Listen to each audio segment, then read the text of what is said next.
અને ટેકાના ભાવે મગફળીની ખરીદી અંગે કોંગ્રેસ પ્રવક્તા મનહર પટેલના સરકાર પર પ્રહાર. મગફળી ખરીદી કેન્દ્રો વધારી 30 દિવસમાં ખરીદી પૂર્ણ કરો, મનહર પટેલે કહ્યું. ટેકાના ભાવે ધીમી મગફળીની ખરીદી પ્રક્રિયામાં સરકારનો ઇરાદો શુદ્ધ નથી.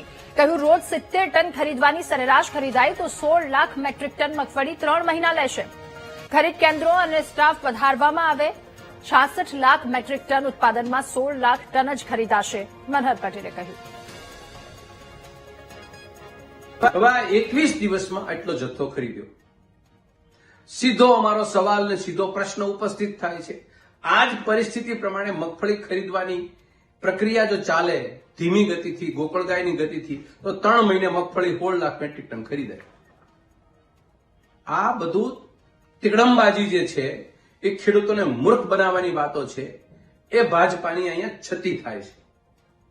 હું ગુજરાતની સરકારને વિનંતી વારંવાર કરી ચૂક્યો છું કે ખેડૂતોની મગફળી ખરીદવી હોય તો તમે સ્પષ્ટ બનો, તમે પારદર્શક માહોલ બનાવો, વિશ્વાસ તમારા ઉપર વધે. તમે 16 કરોડ રૂપિયા, 16 લાખ મેટ્રિક ટન ખરીદવાના છો, 15,000 કરોડ રૂપિયા તમે ફાળવી દીધેલા છે. આટલી વાતો પછી જમીન સ્થળ ઉપર તમારા તંત્ર તરફથી કોઈ પ્રકારની પારદર્શકતા કેમ જોવા મળતી નથી? 21 દિવસે તમે હજી 10% મગફળી નથી ખરીદી.